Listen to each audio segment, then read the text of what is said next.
welcome to Some TV Movie Channel, your home for amazing movies and non-stop entertainment. Get ready to enjoy blockbuster hits, timeless classics, and exciting stories from every genre. Whether you love action, drama, comedy, or adventure, there's always something to watch here. Subscribe and turn on notifications so you never miss the latest uploads. Sit back, relax, and enjoy the movie experience with Some TV Movie Channel. Enter the Dragon became a massive global success, earning an estimated $400 million worldwide against a modest $850,000 budget. Adjusted for inflation, the total is estimated to be around $2 billion as of 2022. It remains the highest-grossing martial arts film of all time and is widely recognized as one of the greatest martial arts movies ever made. In 2004, the film was selected for preservation in the United States National Film Registry by the Library of Congress for being culturally, historically, or aesthetically significant. It was also one of the first films to successfully blend martial arts action with spy thriller elements and the emerging blaxploitation genre. Its enormous popularity inspired a wave of similar productions that combine martial arts with blaxploitation storytelling. Beyond its entertainment value, the film has attracted academic attention for its exploration of the social and cultural changes taking place in post-colonial Asian societies after World War II. Enter the Dragon is also regarded as one of the most influential action films ever produced. Its worldwide success helped introduce martial arts to mainstream audiences and inspired countless works across different forms of media, including action films, television series, video games, comic books, manga, and anime. Plot: Lee, a highly skilled martial artist and instructor from the Shaolin Temple, is approached by British intelligence agent Braithwaite with a dangerous undercover assignment. He asks Lee to investigate Han, a suspected crime lord and former Shaolin student who now operates from a private island. Because Han's island falls only partially under British jurisdiction, the authorities cannot legally investigate his suspected involvement in drug trafficking and prostitution. Han's only regular connection with the outside world is through the international martial arts tournament he hosts, inviting fighters from around the globe to compete. Lee agrees to participate, believing the mission will help restore the honor of the Shaolin Temple, which Han has tarnished through his criminal actions. Lee's objective is to gather enough evidence of Han's illegal activities to justify a government raid on the island. Braithwaite warns him that he will largely be on his own and unarmed throughout the mission. However, he reveals that a covered British agent named Mling is already on the island, although they have lost contact with her. Before leaving, Lee also discovers that Han's bodyguard, O'Hara, was responsible for the death of his sister, Su-Lin. Several other competitors join the tournament. Roper is a charismatic American gambler deeply in debt and fleeing the mob. Williams is an African-American activist escaping Los Angeles after defending himself against racist police officers. Parsons, an arrogant and overconfident fighter from New Zealand, also enters the competition. The contestants travel from Hong Kong Harbor to Han's Island aboard a motorized junk. During the journey, Lee humbles Parsons after he insults one of the crew members. On the evening of their arrival, the competitors attend a lavish banquet where Han personally welcomes everyone. Lee notices Mling among Han's attendants. Later that night, Han's assistant, Tanya, visits each competitor's room to offer them female companions. Williams chooses several women, while Roper selects Tanya as the two begin developing a mutual attraction. Lee requests Mling instead,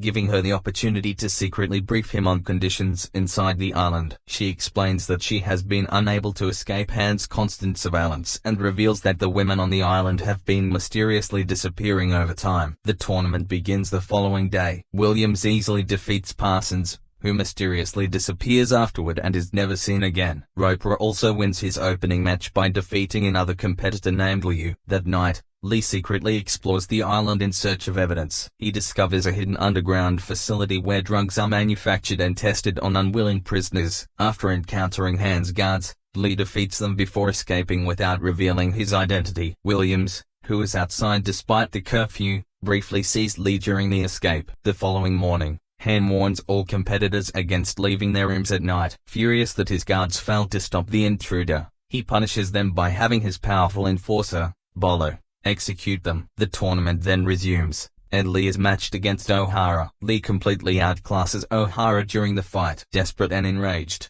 O'Hara attacks Lee with broken glass bottles despite Han's orders to stop. Lee kills him in self-defense, finally avenging the death of his sister. Embarrassed by O'Hara's dishonorable actions, Han ends the day's competition, declaring that O'Hara has disgraced everyone involved. Later, Han summons Williams and accuses him of attacking the guards during the previous night. Williams denies the accusation and demands to leave the island. Although he defeats several of Han's men, Han personally joins the fight and brutally kills him, revealing that he has a metal prosthetic hand. Han then gives Roper a tour of his underground headquarters and offers him control of his criminal operations in the United States. He also hints that previous tournament fighters who refused to cooperate have been imprisoned. To reinforce the threat, Han drops Williams' battered body into a pit of acid, making it clear that Roper will suffer the same fate if he refuses. Feeling trapped, Roper reluctantly accepts the offer. That same night, Lee sneaks back into the underground facility to collect enough evidence for Han's arrest. He successfully sends a telegram to Braithwaite, but the island's security alarms are triggered before he can escape. After a lengthy battle against Han's guards,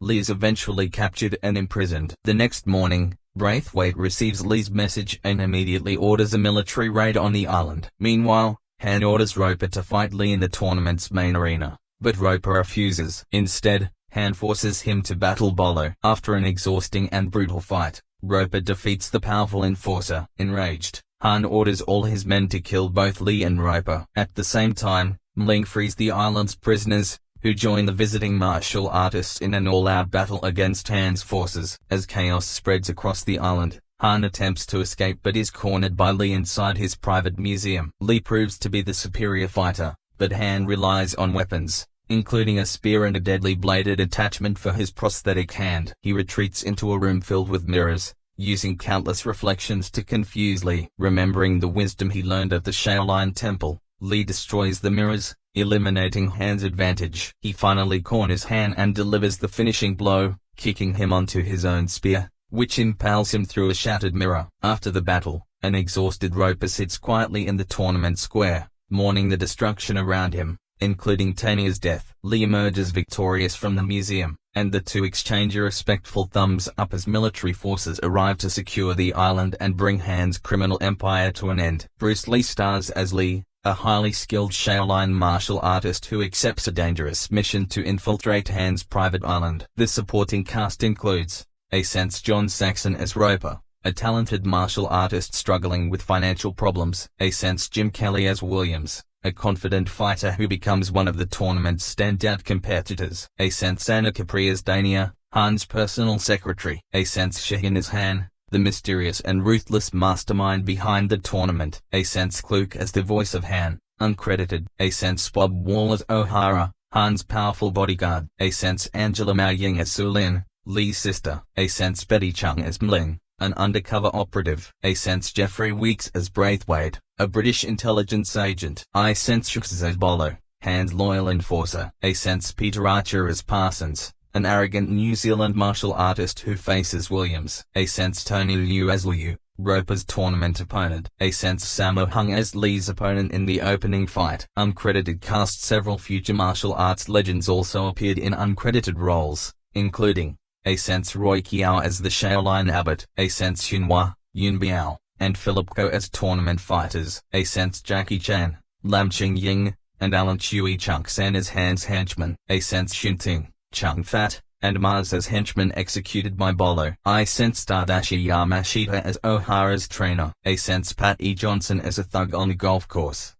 Bang Hoi as a passenger aboard the ship. Production development. Following the success of Bruce Lee's earlier films, Warner Brothers partnered with Concord Production Incorporated and Golden Harvest to produce what would become one of the most influential martial arts films ever made. Producers Fred Weintraub and Paul Heller of Sequoia Pictures joined the project, which was completed on a modest budget of just $850,000. Bruce Lee personally choreographed the film's unforgettable fight sequences. The screenplay was originally titled Blood and Steel, but Bruce Lee suggested the name Enter the Dragon. He had initially planned to use the title for The Way of the Dragon, but later offered it to Warner Brothers. Producer Paul Heller developed a story inspired by the classic comic strip Terry and the Pirates, while screenwriter Michael Lynn expanded it into a screenplay influenced by the style of James Bond adventures. To appeal to audiences around the world, the filmmakers created a story featuring three heroic leads from different backgrounds: Asian, white, and black, making the film one of the era's most internationally accessible action movies. Pre-production: Bruce Lee and screenwriter Michael Lind frequently disagreed during development. Although producer Fred Weintraub told Lee he would replace Allen, he ultimately kept the writer on the project. Lee initially viewed the film as a modest B-movie that would introduce him and his martial arts philosophy to Hollywood. The original version of his character resembled a Chinese version of James Bond, but Lee rejected that concept. Since Bond represented British imperialism, Lee persuaded the filmmakers to transform his character into a disciplined Shaolin monk instead. He also strongly pushed for the title Enter the Dragon, despite considerable resistance from the studio before they finally accepted it. One memorable scene, in which Lee describes his style as fighting without fighting, was inspired by a famous story about the 16th century Japanese samurai Tsukahara Bokuden, who believed true mastery meant avoiding unnecessary conflict. Most of the cast members were hired for relatively low salaries. Actor Rod Taylor was originally chosen to play Roper because director Robert Klaus had previously worked with him on Darker Than Amber, 1970. However, Bruce Lee felt Taylor was too tall for the role, leading to his replacement. The part eventually went to John Saxon, an accomplished martial artist with black belts in judo and Shotokan karate. During contract negotiations, Saxon's agent requested an important script change. Instead of Roper dying, the character of Williams would be killed. The producers agreed, and the screenplay was revised. Roper ultimately became one of the most memorable roles of Saxon's long career. The role of Williams was originally offered to Rock Tarkington, who unexpectedly withdrew only days before filming began in Hong Kong. Producer Fred Weintraub quickly contacted karate champion Jim Kelly, who operated a dojo in Los Angeles. Impressed by Kelly's charisma and fighting ability, Weintraub cast him almost immediately. Kelly's performance proved to be a breakthrough. Following the film's success, he signed a 3-picture contract with Warner Brothers and became one of the leading stars of martial arts-themed blaxploitation films throughout the 1970s, filming. Although Jackie Chan appears in several brief, uncredited roles as Hans Guards, Yuen Wah served as Bruce Lee's primary stunt double. He performed many of the demanding gymnastic movements, including cartwheels and backflips during the opening fight sequence. Sammo Hung also appears in an uncredited role as Lee's first opponent at the beginning of the film. Bruce Lee originally wanted Chuck Norris to play Han's bodyguard, O'Hara, but Bob Wall ultimately won the role. Over the years, rumors claimed that Wall and Lee disliked one another and that their fight scenes were unscripted. Wall has repeatedly denied those stories, saying they were close friends. During one fight sequence, Lee accidentally injured his hand after striking a bottle held by Wall, leaving him frustrated during filming. To portray Han's luxurious harem, the production hired real prostitutes as extras. Once their scenes became more substantial than expected, they demanded higher pay. Their wage increase caused tension on set, with stunt performers considering a strike because they were earning less. The movie was filmed entirely on location in Hong Kong. Following the local filmmaking tradition, scenes were shot without synchronized sound, with dialogue and sound effects added later during post-production. Bruce Lee's reputation for authenticity extended beyond the cameras. During filming, he reportedly became involved in several real-life fights after being challenged by extras and even by individuals who entered the set unexpectedly. The scenes set on Hans Island were filmed at Palm Villa, a residence near the coastal town of Stanley in Hong Kong. Although the villa has since been demolished, the surrounding area near Tai Tam Bay, where the martial artists were shown arriving by boat, remains an important part of the film's history. Soundtrack: the film's memorable musical score was composed by Argentine musician Lalo Schifrin, who was already well known for his acclaimed jazz compositions. For Enter the Dragon, Schifrin blended jazz, funk, and traditional orchestral film music to create a distinctive soundtrack that perfectly complemented the movie's action and atmosphere. To give the score an authentic Asian influence, he incorporated sounds inspired by Chinese, Korean, and Japanese music. The soundtrack became a commercial success, selling more than 500,000 copies and earning a gold record. Theatrical release: Warner Brothers executives were highly impressed with the finished film, especially after the unexpected success of Five Fingers of Death proved that American audiences had a growing appetite for kung fu movies. Confident in the film's potential, the studio launched one of the most ambitious marketing campaigns of its time, spending more than $1 million on advertising in the United States. The promotional campaign was unlike anything previously seen for a martial arts film. It included free karate classes, thousands of illustrated flipbooks, comic books, posters, promotional photographs, and an extensive series of press releases, interviews, and public appearances by the cast. Major publications such as Esquire, The Wall Street Journal, Time, and Newsweek also featured stories about the film, helping build enormous anticipation before its release. Released in 1973, Enter the Dragon quickly became one of the year's biggest box office successes. In Hong Kong, it earned $3,307,536 Hong Kong dollars, an impressive total for the time, although it did not surpass Bruce Lee's previous hits, Fist of Fury and The Way of the Dragon. Even before its release, the film generated strong interest in North America. By April 1973, several American distributors were offering $500,000 for the distribution rights months ahead of the premiere. When the film opened in August 1973 with a limited release in 4 New York theaters, it debuted at number 17 on the weekly box office chart, earning $140,010 in just 3 days. Following a wider release the next week, Enter the Dragon climbed to the top of the box office and remained there for 2 consecutive weeks. It stayed in the top 10 for another month despite facing strong competition from other martial arts films, including Lady Kung Fu, The Shanghai Killers, and Deadly China Doll. In its 8th week, the film returned to the number 1 position. During its original US theatrical run, it sold approximately 14.1 million tickets and grossed $25 million. Making it the 4th highest grossing film in the United States in 1973. Throughout the remainder of the decade, the movie was repeatedly re-released, with each reissue returning to the box office top 5. Its long-term success continued for years. By 1982, the film had earned $100 million in the United States, and by 1998, its domestic gross had surpassed $120 million. The film also enjoyed remarkable international success. In the United Kingdom, it dominated several prestigious London West End cinemas for 5 weeks before becoming a nationwide hit. It earned more than $2.5 million in England alone. Across Europe, the film performed exceptionally well. It became Spain's 7th highest grossing film of 1973, selling over 2.46 million tickets. In France, it ranked among the 5 biggest box office hits of 1974 with more than 4.44 million admissions, outperforming Bruce Lee's The Way of the Dragon and Fist of Fury. Germany also embraced the film, where it ranked among the country's top 10 highest grossing releases of 1974 with approximately 1.7 million ticket sales. In Greece,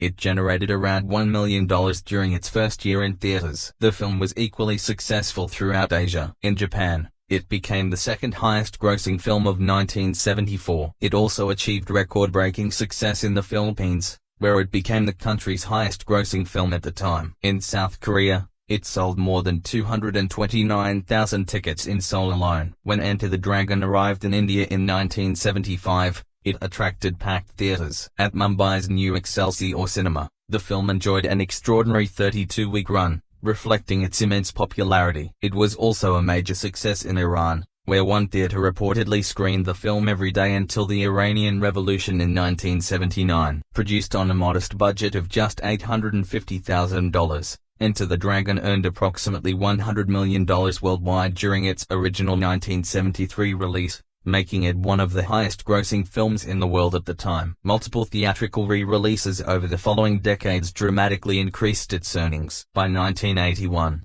the film's international box office total had exceeded $220 million, making it the highest-grossing martial arts film ever released. It remained among the world's top 50 highest-grossing films as late as 1990. By 1998, worldwide earnings had surpassed $300 million, and by 2001, total global revenue was estimated at over $400 million, and more than 400 times its original production budget. This extraordinary return on investment made Enter the Dragon one of the most commercially successful and profitable films in cinema history. When adjusted for inflation, the film's worldwide earnings are estimated to be worth roughly $2 billion in 2022.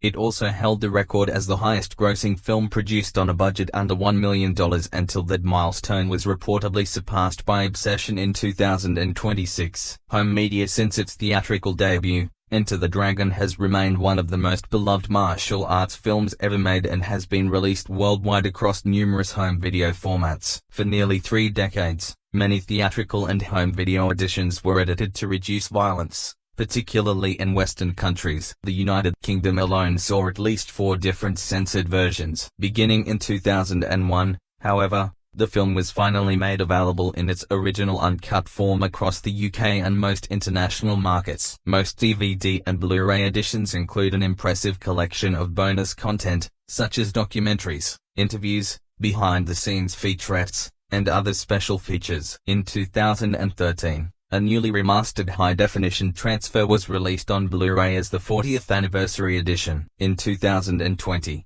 the Criterion Collection included newly restored 2K digital versions of both the theatrical cut and the special edition in its Bruce Lee, His Greatest Hits box set. The collection featured all of Bruce Lee's films, including Game of Death 2, and was released under license from Warner Bros. Home Entertainment and Fortune Star Media Limited. To celebrate the film's 50th anniversary, Warner Bros. Home Entertainment released a fully restored 4K Ultra HD Blu-ray edition in 2023. The release featured HDI video and an immersive Dolby Atmos audio track, offering audiences the highest quality home presentation of the classic martial arts masterpiece. Reception and legacy. When Enter the Dragon was first released, it received a mix of positive and negative reviews from critics, although several publications including Variety praised the film from the start. Over time, critical opinion shifted significantly, and the movie earned widespread acclaim. Today, it is widely recognized as one of the finest films released in 1973. Many critics have described Enter the Dragon as a martial arts take on a James Bond adventure, with some calling it a low-budget Bond-style thriller or even a reimagining of Dr. No blended with classic Fu Manchu-inspired elements. J.C. Ma Tilde Section Act 3 of Pop Matters praised Bruce Lee as the film's true centerpiece, noting that his skills as both an actor and martial artist shine brilliantly. He also highlighted the performances of Jim Kelly and John Saxon, concluding that while both excelled in one discipline and impressed in the other, Bruce Lee mastered both with remarkable ease. The film also received strong praise from major newspapers and magazines. Variety applauded its rich atmosphere, memorable musical score, and striking cinematography. The New York Times gave the film an enthusiastic review, describing it as expertly crafted, fast-paced, visually vibrant, and one of the most thrilling hand-to-hand action films ever made. Today, Enter the Dragon holds an 88% approval rating on Rotten Tomatoes based on 78 reviews, with an average score of 7.8 out of 10. The site's consensus describes it as the ultimate kung fu movie and a fitting though sadly untimely farewell to Bruce Lee. On Metacritic, the film has a score of 83 out of 100 from 16 critics, indicating universal acclaim. In 2004, the United States Library of Congress recognized the film as culturally significant and selected it for preservation in the National Film Registry. The film's reputation has only grown stronger over the years. In 2013, critics from The Guardian and The Observer voted Enter the Dragon the greatest martial arts film ever made. It also earned a place on Empire magazine's list of the 500 greatest movies of all time, ranking at number 474. Cultural impact. Enter the Dragon has left a lasting mark on popular culture and has been referenced, parodied, and honored in countless films, television shows, and other media. It inspired comedic tributes in productions such as The Pink Panther Strikes Again, The Kentucky Fried Movie, Balls of Fury, That 70s Show, and The Last Dragon. Its influence has also appeared in Takeshi's Castle, The Onion, and numerous comedy sketches, including Almost Live's recurring Mind Your Manners with Billy Quain. Indian filmmaker Ram Gopal Varma later cited the film as a major inspiration for his martial arts movie Ladki,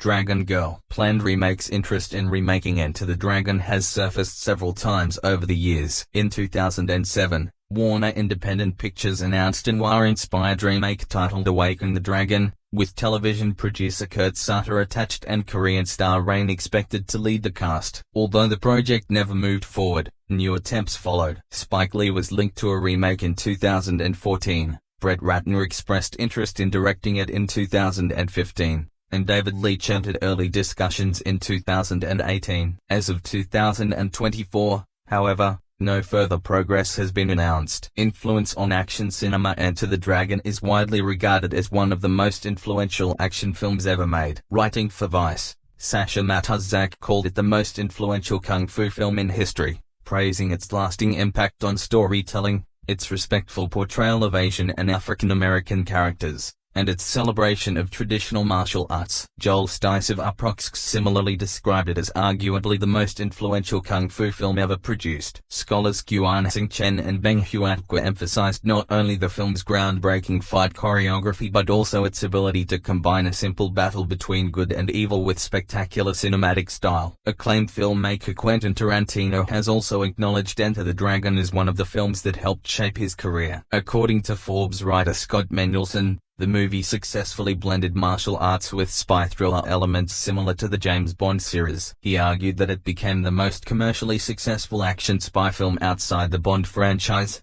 with worldwide earnings that eventually surpassed every Bond film released before GoldenEye. Mendelson also suggested that, had Bruce Lee lived longer, Enter the Dragon could have launched a major spy action franchise capable of rivaling James Bond. Impact on mixed martial arts. The film also influenced the evolution of mixed martial arts. In the opening fight between Bruce Lee and Sammo Hung, viewers saw techniques and equipment that would later become common in MMA, including lighter-weight gloves, short trunks, and an armbar submission drawn from judo and jiu-jitsu. UFC Hall of Famer Uriah Faber famously described that scene as the moment when MMA was truly born. Influence on anime and video games. The influence of Enter the Dragon extends far beyond cinema. Akira Toriyama, creator of the Dragon Ball franchise, was a devoted fan of Bruce Lee, and the film directly inspired both the series and its title. Goku's intense Super Saiyan stare was even modeled after Bruce Lee's iconic piercing gaze. The film also helped shape the early beat 'em up genre in video games. Game designer Yoshihisa Kishimoto cited it as a major influence on Nekatsuke A Ring Haku Nyokan, released internationally as Renegade. Its spiritual successor, Double Dragon, paid tribute to the movie not only through its title but also by naming characters Roper, Williams, and Bolo after figures from Enter the Dragon. Perhaps its greatest gaming legacy lies in the fighting game genre. The film's international martial arts tournament became the blueprint for many classic franchises, including Tekken and Street Fighter. Released in 1987, Street Fighter adopted the concept of a global fighting tournament featuring competitors from different countries, each with a unique combat style, a formula that became the standard for countless fighting games that followed. Even the 1985 Nintendo arcade game Arm Wrestling reused audio elements from the film, while Mortal Kombat and its film adaptation borrowed several plot ideas and themes directly from Enter the Dragon. Aroa's hesitation speaks of far compromise under pressure. Lisa Infiltration speaks of truth discovered in shadows. Hans Mirror speak of illusion destroyed by clarity. The collapse of the island speaks of Imperia undone by its own rot. These are no two just events, but emblems, fragments of armor stitched into cinema. As I close my reflection on this half-literature or loving friends, I feel the same breathlessness I did when I first watched it. The film does not merely thrill, it teaches, reminds, transforms. It whispers that strength without clarity is nothing, that philosophy without courage is hollow, that grief can become justice, that illusion must be broken if truth is to be seen. It leaves me both exhilarated and thoughtful, as though I too have passed through ritual, as though I too have shattered mirrors and seen reality gleam through the shards. When I turn my gaze from the spectacle of the story toward the people who inhabit it, I find myself dwelling on how powerfully DC characters are drawn, not because they are written with literary subtlety, but because they are embodied with such a clarity that they take on symbolic weight. They are not only individuals in the plot, but archetypes of myth, each carrying with them contradictions that make the film endure. To analyze them is to hold the mirror up to the film solely because it is through them that his philosophy intentions become visible. At the center stands Bruce Lee as himself in all but name, a character whose stoicism, grace, and intensity seem less acted than lived. He is the calm at the center of the storm, the one who speaks less than others but says more with each gesture. What fascinates me about him is the way his presence fuses philosophy with physicality. When he teaches our student at the temple, reminding him that fighting is about emotional content rather than anger, we see a man who has distilled experience into clarity. When he later fights, his movements become the continuation of his teaching body as strikes as sentences philosophy written in flesh. For me, his character embodies not only the role of our protagonist but the role of teacher, a figure who guides not only those on our screen but those of us watching. His grief for his sister adds depth, reminding us that behind his calmness a fire, behind discipline lies wound. He is not a saint immune to emotion, but our man who channels pain into justice, woe turns loss into clarity. These contradiction is what makes Himu unforgettable, calm yet grieving, a disciplined yet burning, philosopher yet a revenger. Han by contrast fascinates me as embodiment of corruption, master Sethurona. He presents himself as host, a master of ceremonies, guardian of our tradition. He speaks with calmer authority, dresses with elegance, oversees his tournament with the air of our legitimacy. Yet beneath the maskless are exploitation, drugs, slavery, cruelty. He is the archetype of the tyrant who cloaks power and ritual, the predator who hides behind performance. What makes him memorable is not only his cruelty, but his intelligence. He understands our appearances, uses ceremony as weapon, builds empire not only with force but with deception. His iron hand revealed only in combat becomes symbol of his hidden corruption. The violence he conceals until necessary. To me, he is our reminder that the greatest threats often arrive not as monsters but as hosts, not as open villains, but as charming figures offering hospitality. His death in a hall of mirrors carries symbolic resonance because mirrors are his world illusion, duplication, misdirection, and breaking them reveals a fragility. Williams, though his role is cut short, leaves deep impression. He is proud, confident, brash, a man who carries our swag of one who has faced oppression and refuses to bow. His lines about leaving America behind,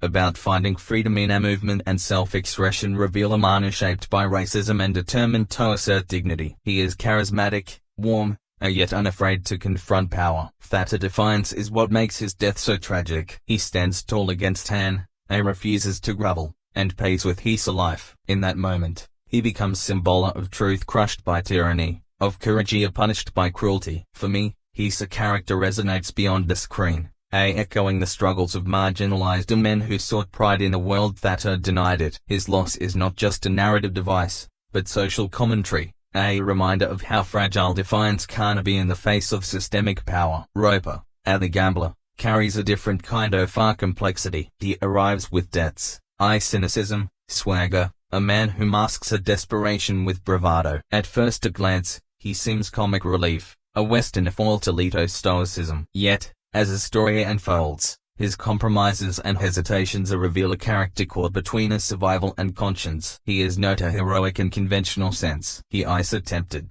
frightened, reluctant. Yet, in his own way, he grows, finding flashes of loyalty and courage amid his fear. For me, his character speaks of the ordinary man caught in extraordinary events. A reminder that not all participants in myth are heroes, beauty that even flawed figures can contribute to truth. His gambling is symbolic, too. A man living by chance, thrown into our world where fate is determined not by dice, but by discipline. Watching him, I feel the uncomfortable recognition of our compromise. The way fear bends so integrity, the way survival complicates loyalty. Lee's sister, though present mainly in memory, shapes the emotional weight of the film. Her flashback, her desperate defense against Hansa's men, her tragic choice and her life rather than be dishonored. These moments give Lee's mission depth. She is more than a victim. She is fighter, resisting until the end. Her presence reminds us that grief is a seed of justice. That memoria fuels clarity for me. She embodies our theme of sacrifice, the way personal loss becomes collective mission. Though before she appears briefly,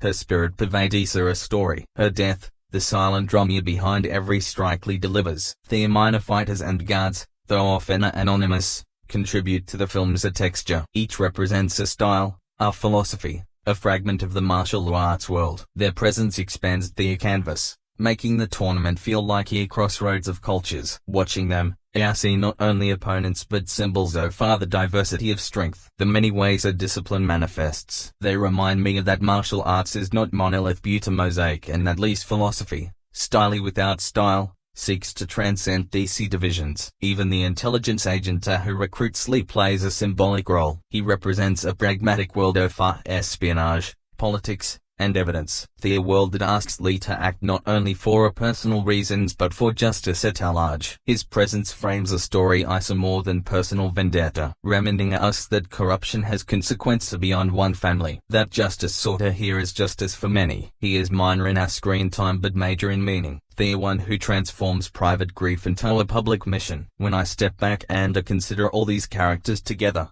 What strikes me most is how they interject contradictions. Lee is both philosopher and avenger. Han is both host and a tyrant. Williams is both charismatic and doomed. Roa is both cowardly and loyal. The sister is both victim and fighter. Even the island itself with its guests and guards is both ceremony and prison. These contradictions are not flaws but sources of power because they mirror the contradictions within us. That is why the characters linger. They are not flat archetypes but complex mirrors showing us courage and compromise, dignity and fragility, clarity and illusion. For me, the character analysis reveals that these film endures not because of plot twists or spectacle alone, but because the tale populates its story with figures who feel both larger than life and deeply human. They are mythic yet familiar, archetypal of yet flawed. They remind you that strength can coexist with grief, that power can cloak cruelty, that a defiance can be crushed yet remembered, that compromise can still lead to redemption. In their faces and gestures, in their victories and failures, we glimpse the truths of our own lives are refracted to the glow of cinema. When I think about this film beyond its story, what always fascinates me are the strange little facts that swirl around it.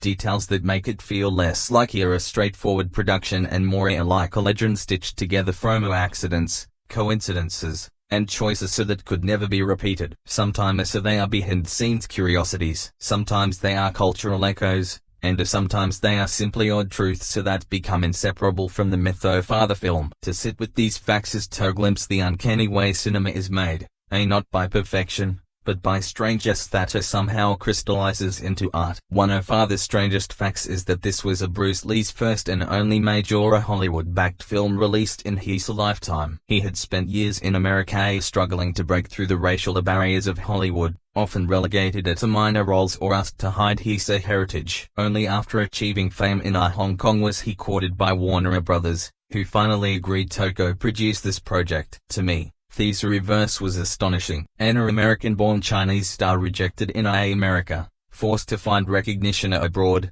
then invited back only when a global fame made him undeniable. That strangeness lingers in every frame here because a film feels like both a culmination and beginning, debut and a farewell. Another strange fact is the timing of its release. Bruce Lee died suddenly at only 32 years old. Just weeks before the film's premiere. Audiences around the world watched it not as a star-making vehicle, but his elegy. His presence imbued with tragical weight. What might have been celebrated as a rival became instead a final gift, a single Hollywood masterpiece forever shadowed by his absence. I cannot think of another film so transformed by a circumstance with the timing of a death to reshape reception so profoundly. Watching it, I always feel a ghostly undertone as though we are seeing a man who has already stepped into myth. His movement preserved as legacy rather than a promise. The production itself is filled with oddities. Filmed largely in Hong Kong, it required cooperation between the Hollywood studios and local crews, many of whom had never worked together before. The result was sometimes chaotic. Language barriers, cultural clashes, improvisations on set. Extras were often local martial artists and stuntmen. Some barely paid, others appearing simply for the chance to be near Bruce Lee. The mixture of East and West behind the camera mirrored the cultural collisions within the story, creating an uncanny doubling with the making of the film reflected its plot. That kind of accidental harmony fascinates me because it suggests that sometimes art imitates life not by design, but by necessity. One fun but strange fact is the number of future stars hidden in the background. Jackie Chan, then an unknown stuntman, appears briefly as one of Han's guards, famously receiving a blow from Bruce Lee during filming. Sammo Hung also appears in the opening fight sequence as Lee's sparring partner. To see these giants so far later martial arts cinema lurking in small roles here is like glimpsing seedlings that would one day grow into forests. At the time, they were nobodies. In retrospect, they are legends in embryo. That strangeness of hindsight adds another layer to the film's aura.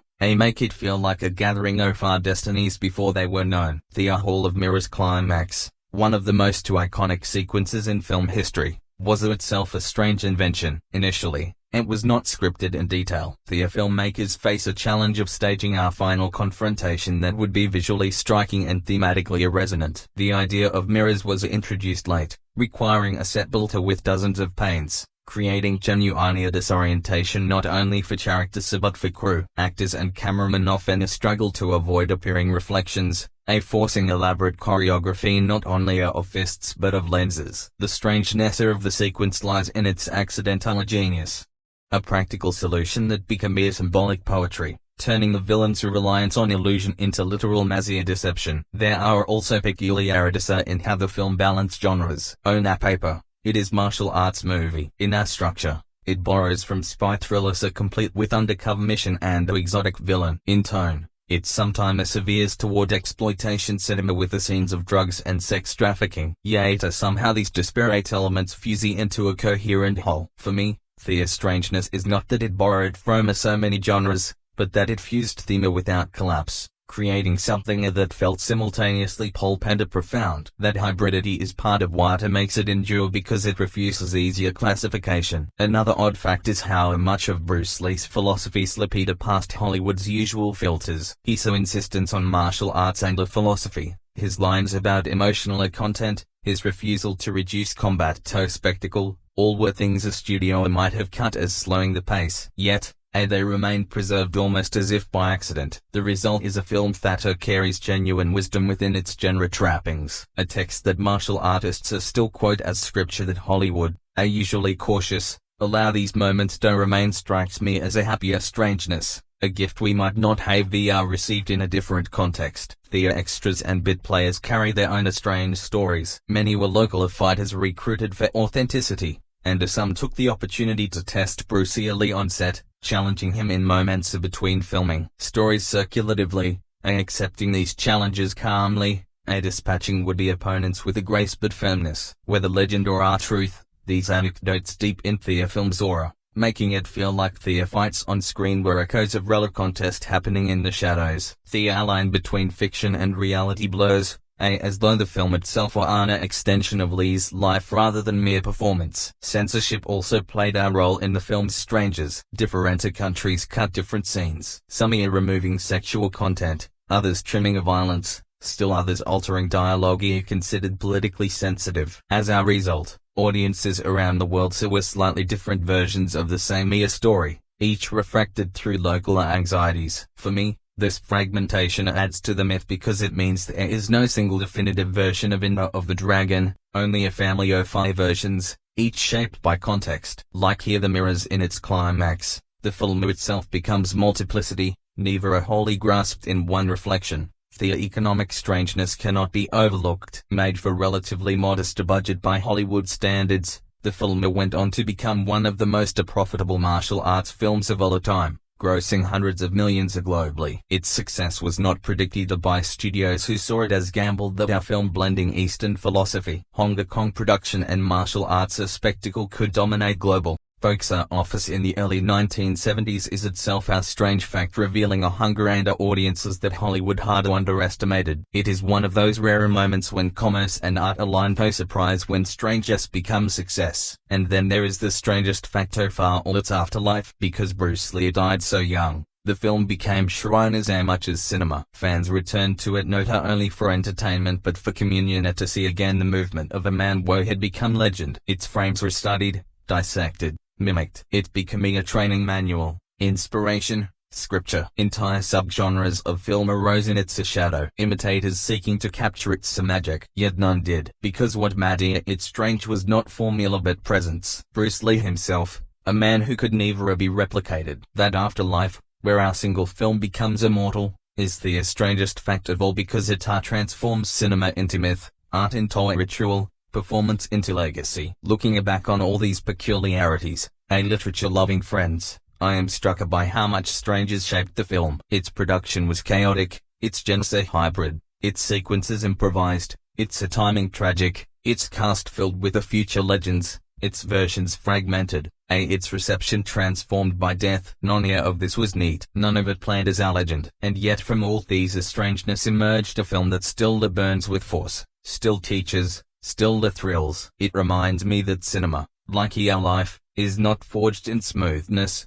beauty in accidents, contradictions, and surprises. The strangeness is not flaw, but essence, the very thing that make it unforgettable. When I turn to the critical perspectives that have gathered around this film and the cultural events that surrounded it, I find myself overwhelmed by the richness of responses it has provoked. Few films have been so exhaustively analyzed, argued over, celebrated, and contested. It is not merely a movie but a cultural watershed, a point where East and West collided, where genre conventions were rewritten, where a star became a legend. To sift through the critical perspectives is to hear a chorus of voices across decades, each bringing their own lens, their own longing, their own anxieties. From the beginning, critics were divided. Some saw as pop entertainment elevated on air by the charisma of Bruce Lee, a martial arts film dressed up with spy thriller trappings. Others recognize immediately that something deeper was happening, that the presence of Lee and infusion of our philosophy turned the film into more than spectacle. Contemporary reviewers often marveled at the fighter choreography, noting its clarity and ferocity, but sometimes dismissed the narrative as thin. Yet, even those who dismissed the plot often admitted they had never seen physicality filmed with such respect, never seen combat so clearly elevated to art. The critical attention was itself a mirror of the film's hybridity. Was it pulp or philosophy, entertainment or text, a spectacle or scripture? As decades passed, the perspectives deepened. Scholars of film began to analyze it as a cultural crossroads. They saw it at the negotiation between Hollywood and Hong Kong, the attempt to fuse Western narrative conventions with Eastern aesthetics. They pointed to the ways the film both challenged and reinforced stereotypes. On one hand, it gave global audiences a powerful Asian hero, a figure of dignity, clarity, and triumph. On the other, it trafficked in exoticism, presenting Han Island as a mysterious Orient filled with secrets and sensuality, echoing long histories of Orientalist fantasy. This contradiction has fueled endless debate. Is a film liberating or limiting, a progressive, or complicit for Asian American critics? The film holds a particular resonance. It was the first time many saw an Asian hero dominate a Hollywood production, not as psychic or a villain, but as central commanding a presence. Bruce Lee's refusal to play submissive roles, his insistence on dignity, made him icon of representation long before the term became common. Yet at the same time, the film's treatment of other Asian characters, especially women, often reduce him to victims or seductions, perpetuating old patterns. The mixture of empowerment and objectification remains point of contention, a reminder that progress is rarely pure. The cultural events surrounding the film's release amplified these debates. Bruce Lee's sudden death just before premiere turned it into a global event, an elegy that drew massive attention. Crowds filled theaters not only to be entertained, but to mourn, to honor, to witness his last performance. The box office success was fueled as much by grief as by curiosity. Critics noted how his absence transformed the film's meaning. Every scene tinged with a loss, every movement imbued with immortality. This tragic timing made the film untouchable, beyond ordinary critique, because it was no longer only a cinema, but relic. Later critics trace its influence on global cinema. Martial arts films exploded in popularity, spawning waves of imitators across the continents. In America, the film inspired a generation of action stars from Chuck Norris to Jean-Claude Van Damme, from Wesley Snipes to Keanu Reeves. In Asia, it cemented Hong Kong as a powerhouse of martial arts cinema, paving way for Jackie Chan, Jet Li, Donnie Yen. Scholars know how the film created new language of action, an era where physicality could carry as much narrative weight as dialogue. The echoes of End of the Dragon can be seen in The Matrix, Kill Bill, and countless others, each borrowing something of its clarity, its rhythm, its philosophy. Critics of philosophy have also weighed in, noting how Bruce Lee's teachings infused the film. His emphasis on style without a style, on economy of motion, on clarity of purpose permeates his performance. Scholars of martial arts point to the film as embodiment of his Gunja philosophy,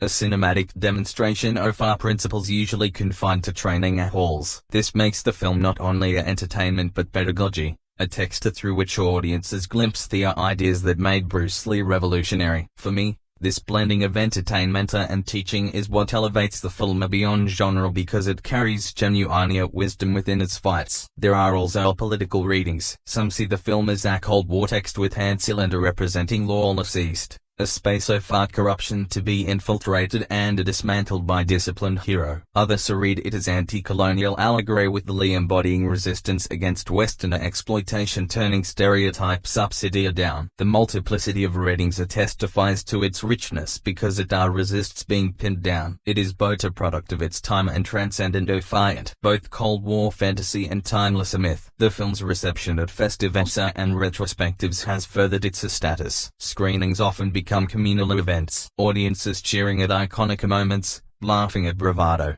gasping at other mirrors. Critics who once dismissed it as pulp have revised their views, recognizing its cultural and cinematic significance. It has been enshrined in archives, preserved as cultural treasure, studied in universities. Its journey from exploitation film to canonized classic is itself remarkable, a testament to how critical perspectives evolve over time. Strangely, some of the most profound critical responses have come not from scholars, but from fighters. Martial artists across the world cite the film as inspiration. A moment when they first saw their practice on and on screen. Critics in this sense are not only academics, beauty practitioners reading the film through a muscle and discipline, through sweat and memory. Their voices remind us that cinema is not only watched but lived, that its impact can be measured not only in essays, but in calluses and bruises. I also think of the controversies over its violence. Some critics accused it of glorifying brutality, of turning combat into entertainment. Others defended it as discipline in motion philosophy embodied. These debates mirror wider anxieties about cinema's influence, about whether watching violence corrupts or enlightens. The persistence of these arguments shows the film's unsettling power because it does not allow easier answers. It presents violence as both beautiful and tragic, both necessary and destructive. The events that follow its release also shaped critical views. The Bruceploitation wave, where imitators sought to profit from his death, flooded cinemas with cheaper copies, diminishing the original in some ways, but also amplifying its myth. Critics often contrast End of the Dragon with these imitators, noting how their copies highlight the uniqueness of the original. This afterlife becomes part of its critical story, because a film's meaning is always shaped by what follows of it. Looking at all these perspectives, literature-loving friends, I find myself humbled by how much weight a single film can carry. It is read as entertainment, as philosophy, as politics, as pedagogy, as liturgy, as inspiration. It is argued over by scholars, mourned by fans, imitated by opportunists, honored by practitioners. Its critical reception is not one story but many, each reflecting its meaning like shards of mirror. For me, the most important perspective is the simplest, that the film carries within the presence of Bruce Lee and that presence transcends categories. Critics may debate Pope or philosophy,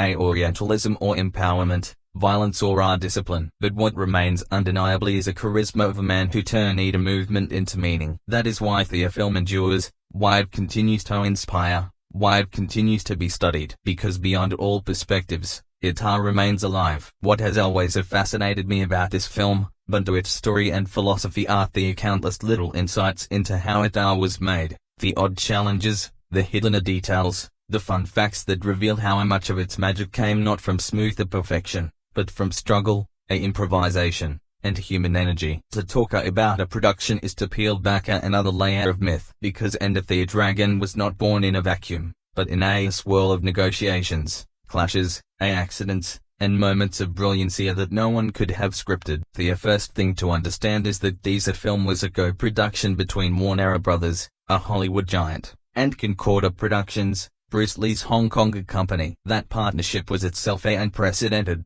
a crossing of cinematic worlds that had rarely worked together. Hollywood saw martial arts films as a niche. Hong Kong saw Hollywood as exploitive. And yet here the two collided. The result was both tense and fruitful. Language barriers, cultural misunderstandings, and disagreements about tone created friction on set. Yet those very frictions mirror the film's themes of East meeting West. I often think that the uneasy collaboration behind the camera gave the film its texture, making it both Western thriller and Eastern philosophy at once. Casting was another area filled with fascinating choices. Bruce Lee, of course, was a non-negotiable. This was his film, but Warner Brothers insisted on including American co-stars to appeal to Western audiences. That led to John Saxon as Roper and Jim Kelly as Williams. Saxon was already a known actor, though not our martial artist, and he had to train intensively to look convincing. Kelly, on the other hand, was relatively unknown, but brought genuine martial arts skill. His casting was both practical and symbolic. Hollywood might not have realized it, but having a black martial artist as one of the leads carried immense cultural significance in a 1973 resonating with African Americana audiences hungry for representation. Tommy, the casting choices reflect our strange balance of commerce and art. Hollywood wanted names, Lee wanted authenticity, and together they created a cast that carried unexpected weight. The location work in Hong Kong was a self-production adventure. Much of the film was shot at the Golden Harvester Studios and on locations in Kowloon and Macau. The island fortress of Han was created through a mixture of real locations and elaborate sets. Local extras,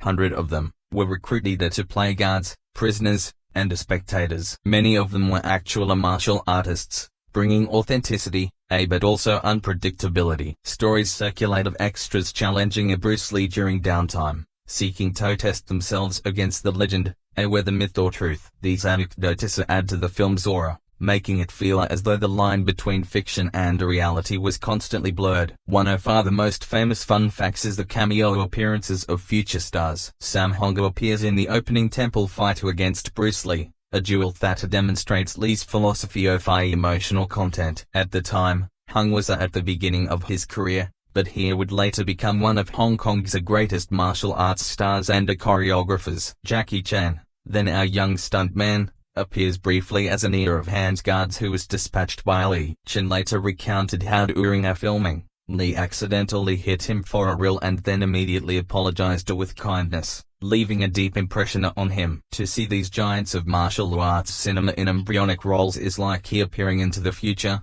as though the film accidentally gathered destinies yet to unfold. The choreography itself was another marvel. Bruce Lee took charge of his own fight scenes, insisting that they reflected philosophy of Jae-Kyudo. He rejected the overly ornamental style of many martial arts films of the era, preferring clarity, efficiency, and realism. That decision created a visual language that audiences had rarely seen before. Every strike mattered. Every movement was economical. Every fight was filmed in wide shots that allowed viewers to appreciate a technique. This choice was not just artistic, but philosophical. Lee wanted to show that combat was not dance, beauty expression, not style, but truth. The directors and cinematographers had to adjust to this vision, often reblocking shots to capture the full body. The result was a cinematic style that influenced action films for decades. The mirror sequence, one of the film's most iconic moments, was itself production challenge. The idea of using hollow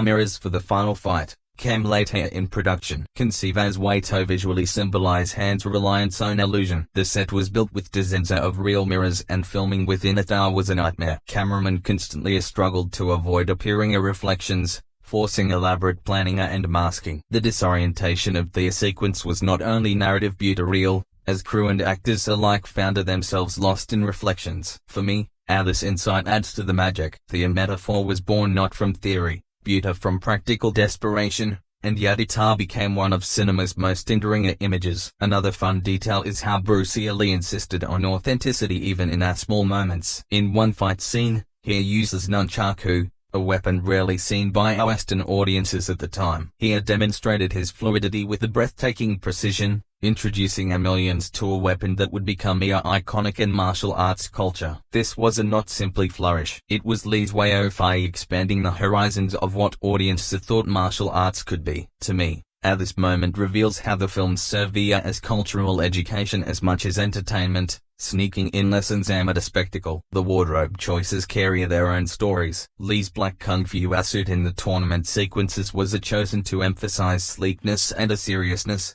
contrasting with the gorgeous outfits of Han's guards and the Western clothing era. The simplicity of his costume made his movements clearer on screen, turning him into living a silhouette of discipline. Han's wardrobe with flowing robes and ornate accessories emphasizes role as decadent tyrant. Even in clothing, the film staged a battle between simplicity and excessive clarity and corruption. Sound design was another site of creativity. The cries and shouts of Bruce Lee during combat were not merely theatrical, but expressions of energy release. Past a philosophy of uniting body and breath. The soundtrack composed by Lo Schifrin blended jazz, funk, and Asian motifs, creating a hybrid sound that mirrored the film's east-west fusion. This music gave the film its distinctive rhythm, making fights feel both grounded and exhilarating. To me, the strange mix of sounds, ancient cries layered with funky bass lines, captures the essence of the 1970s, a moment when cultures collided in unexpected ways. The production was not without tragedy. During filming,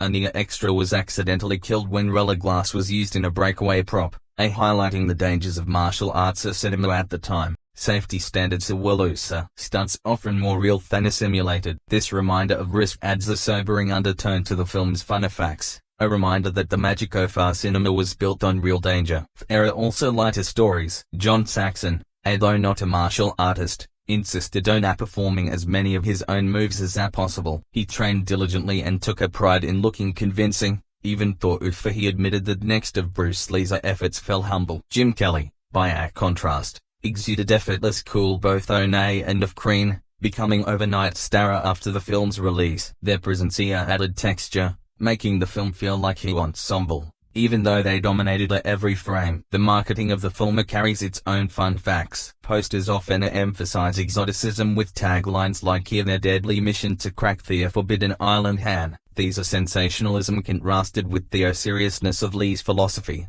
creating dissonance between how the film was sold and what it actually was. Yet, that very dissonance may have helped it success, drawing audiences expecting a pulp and surprising them with the philosophy. Perhaps the most delightful fun fact is how the film spread globally. In some countries, audiences had never seen martial arts before. The sight of Bruce Lee moving with such a speed and precision was revealing. Stories are abound of viewers leaving theaters and imitating his moves on streets, martial arts schools experiencing booms, of children practicing kicks in their bedrooms. The film was not just watched but lived, its influence spilling into our bodies across continents. That living a legacy is itself a kind of production effect, because cinema does not end with the editing. It continues in the gestures of its viewers. Looking back on all these insights, I am struck by how much the film's greatness came not from its smoothness, but from strangeness, cross-cultural clashes, improvised solutions, accidental brilliance, hidden dangers, future legends lurking in beta parts. These are the threads that weave the tapestry. To know them is not to diminish the magic, but to deepen it, because it reminds us that artists forgive an imperfection, that greatness often arises from chaos. When I close my eyes and summon the memories of this film, the first sensations that return are not just a fist,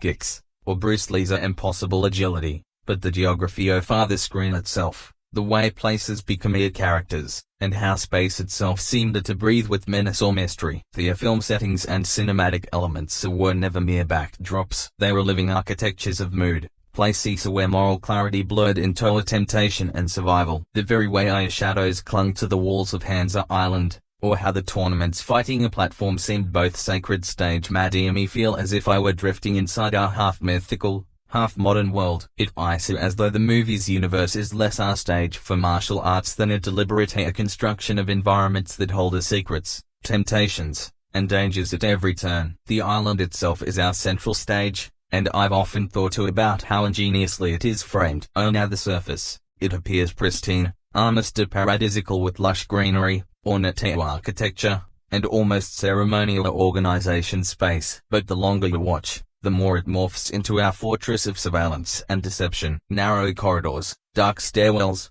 and the infamous underground labyrinth remind you that beauty here is always layered with corruption. I remember feeling that this island was not unlike a chessboard. Each courtyard and chamber a square upon which Han orchestrated his sinister game. The architectural rhythm, open expanses that suddenly collapse into tight, claustrophobic tunnels, mirrors the tension between freedom and entrapment, between the fighters' desire to prove themselves in the machinery of exploitation grinding beneath them. What fascinates me even more is how the filmmakers harness light and color to reinforce this duality. The outdoor scenes bathed in natural light suggest a transparency and honor, a kind of haunts to arena where strength and discipline can't be displayed. But then the camera moves to underground and the palette changes. Shadows dominate, walls seem to absorb the light rather than reflect it, and every echoing footstep in those catacombs deepens a sense of moral underworld. It is here amid the dark stone and metallic clangs that Han's empire reveals its true nature. Cages, drugs, human suffering, are all hidden away from the ceremonial surface. The interplay between surfacial light and subterranean shadow becomes, for me, a metaphor for the division between appearance and truth, discipline and decadence. Cinematically, the film is also astonishing in its spatial choreography. Fight scenes are not only a contest of strength, they are dialogues between body and architecture. When Bruce Lee confronts an opponent in an open courtyard, his movements take on a fluid, almost balletic rhythm, as though for his kicks were strokes across a vast canvas. Yet, when he battles inside a cramped hallway or chamber, his body adapts, sharp, economical, precise. It's as if the setting dictates not just the choreography, but the very philosophy of our combat, reminding us that martial arts are inseparable from the environments in which they are practiced. I often find myself rewatching certain sequences just to appreciate how the MC directs the flow of energy, how walls, pillars, and even mirrors become active participants in the story. Speaking of mirrors, the climactic sequence in A Hall of Reflections remains one of the most haunting visual metaphors I've encountered. The infinite reflections of fracture identity, multiplying Bruce Lee and Han into endless phantoms. To me, the scene is not only suspenseful, but deeply existential. It asks, how do you strike truth when reality itself has so been splintered? The mirrors represent both ego and illusion, a cinematic embodiment of the false images we project and the masks of power Han wields. Bruce Lee's strategy, shattering the illusions to expose the real enemy, feels like a parable on authenticity, on the necessity of breaking appearances to confront what is hidden. I remember feeling goosebumps as glass shards cascaded around him as if truth itself had been carved out of illusion with the fists. Even the tournament sequences set in wide-open courtyards with orderly rows of fighters carry symbolic weight. They recall not only ancient rituals but also modern spectacle, suggesting that combat is never simply combat. It is a performance. It is theater. It is politics. The symmetry of the camera angles, the long shots capturing our fighters in harmonious formations, contrasts starkly with the chaos of the secret nighttime intrusions that Bruce Lee undertakes. This contrast makes me think of mass again. What if performed in daylight is honor and order, but what lurks at night is exploitation and cruelty? The setting teaches us that every ritual has its underside, and that to understand a space fully is to acknowledge both its face and its shadow. Sound too plays a vital role in shaping how these settings feel. The ambient sounds of gongs, distant waves, or the eerie quiet of subterranean passages lay the environment with a texture. I notice how silence itself is wielded like a weapon. Moments where footsteps echo too loudly or the absence of crowd noise makes a scene unbearably tense. It's a cinematic element that mirrors martial arts philosophy. The space between movements, the pauses between strikes, can be as meaningful as the blows themselves. To me, the use of sound transforms the island into a living entity,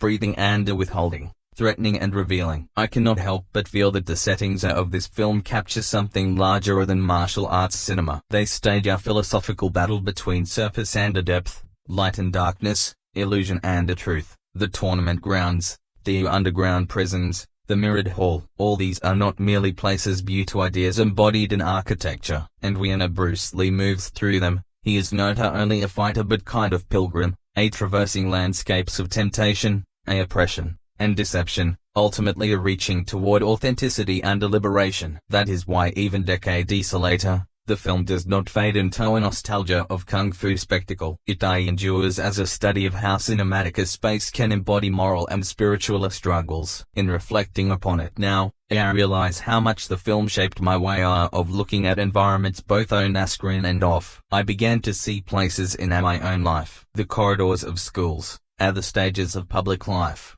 the hidden corners of cities as layer with visibly performance and hidden truths. Watching Bruce Lee navigate Hans Island was for me not just about marveling his agility, but about learning how to read spaces as moral texts. And that perhaps is the quiet genius of this film settings. They don't merely host action, they teach you to question what lies behind our appearances, to seek the truth beneath the surface, and to never forget that even the most beautiful courtyard might conceal a labyrinth of shadows. When I drift into the history behind this film, what strikes me first is how improbably its existence feels, almost as if the universe had to been fractured just enough for it to happen. The production of this movie was not a straightforward studio exercise, but a fragile balancing act between cultures, egos, expectations, and sheer chance. I often think about how the cameras did not just to capture Bruce Lee's final completed a performance. They also captured the very attention of a project trying to bridge East and West, tradition and commerce, authenticity and spectacle. The behind-the-scenes story is as charged as ever fight sequences themselves, full of far clashes, improvisations, accidents, and a quiet acts of genius. At the heart of it all was Bruce Lee himself, a man who had fought for years to break through the barriers of Hollywood, who had been dismissed, sidelined, and typecast, yet who refused to accept the limitations imposed on him. This project was the first major U.S. Hong Kong co-production of his kind, and Lee knew that everything rested on his shoulders. He read and thought often about how he would arrive on set not just as a star, but also as a de facto choreographer, a philosopher, and spirit guide to production. He pushed the fighter coordinators and camera crews relentlessly, demanding angles that would showcase the fluidity and precision of martial arts as he understood them, not as the stiffer pantomimes of earlier American attempts, but as living expressions of philosophy. You can almost sense the exhaustion and exhilaration on the crew's faces when are watching the final cuts, as if every inch was swept along by the storm of his vision. Yet, making this film was not free of conflict. Lee clashed with the producers, with Warner Brothers executives, and even with some cast members who found his intensity overwhelming. The studio wanted a formulaic martial arts adventure. Lee insisted that philosophy and authenticity seep into every movement. There's a story I recall of him rewriting or blocking scenes in the middle of shooting, convinced that the original staging didn't capture the spirit of Kung Fu. To an outsider, these may have seemed disruptive, but the final product vindicates him. Those spontaneous reimaginings gave the film its pulse. I can imagine frustration of our financiers counting costs, but art ISA rarely birthed in comfort. It ISA wrestled into being, and Lee was both its wrestler and its midwife. The location shooting on Hong Kong set Sanda at Golden Harbour Studios added its own complications. Heat, humidity, and the limited resources made the work grueling. Cast and crew battled to exhaustion, often working long days with only the sparest accommodations. Yet, I think this very adversity gave the film a rawness that a polished studio backlot could never have provided. The sweat was glistening on fighters' bodies was not a cosmetic trick. It was a real labor of people pushing themselves under harsh conditions. Even the extras, many of them local martial artists, brought in authenticity, trained and performed under conditions that today would be considered punishing. What emerged was our sense of lived reality, pain, fatigue, and endurance etched into every frame. One of the most poignant aspects of the behind-the-scenes tale is Bruce Lee's untimely death just before the film's release. Knowing this now, each behind-the-scenes anecdote carries our spectral quality, as though the crew was unwittingly filming a farewell letter. The energy on set by many accounts was electric, but also haunted by Lee's obsessive drive, his sleepless nights, his constant fine-tuning of his body and craft. He was pouring everything he had into this role, perhaps sensing at some level that time was not on his side. I've often wondered what it must have felt like for his colleagues, watching him give everything, not knowing that soon the film will become a memorial as much as a triumph. The supporting cast and their experiences also add depth to the story. John Saxon and Jim Kelly are both outsiders to Hong Kong cinema, harder to adapt not only to the demands of choreography, but also to a new cultural rhythm of film. Kelly in particular brought a charismatic energy that fused black martial arts culture with the internationalism of the film. Yet his presence was not originally central. He was cast late after another actor withdrew. This accident of casting turned into one of the film's enduring strengths, adding a texture, diversity and style that helped shape its global appeal. Behind the scenes, Saxon reportedly struggled at times with the physical demands, but his professionalism and willingness to lure allowed him to fit into a world that was not initially his own. These stories remind me that cinema is often built on improvisation and chance, where last-minute shifts create legacies no one could have predicted. Another fascinating dimension is a cultural translation at play. Western crews and Hong Kong crews worked side by side, sometimes in harmony, sometimes in tension. Methods clashed. Hollywood structure schedules met Hong Kong's improvisational approach, and both sides had a band. I think about the translators who must have mediated not only language, but also expectation and artistic philosophy. These invisibly laborers, often forgotten in history, they were as vital as the stars, ensuring that a project spanning oceans could find coherence. The friction of these cultural exchange left its marks, delays, frustrations, even arguments, but also gave the film its unique hybridity. Without those behind-the-scenes negotiations, the movie would not have emerged as the bridge between East and West that it became. Then there are the small, honest legendary tidbits. Bruce Lee accidentally striking extras harder than intended. His speed so blistering that the cameras had to adjust their frame rates to capture his movements. Crew members whispering that watching him train between takes was more astonishing than any scene that made it into the final cut. Rumors of on-set rivalries. OFA challenges issued and accepted. OFA martial artists testing each other in quiet corners while cameras were being reset. These stories may blur fact and myth, but that is the nature of legends. They remind us that cinema is not only what is filmed, but also what is remembered, whispered, and exaggerated long after. Looking back, I find that the behind-the-scenes story of this film mirrors a narrative of the movie itself. Just as Bruce Lee's character navigates deception, spectacle, and moral struggle on Hans Island, the production navigates its own labyrinth of cultural politics,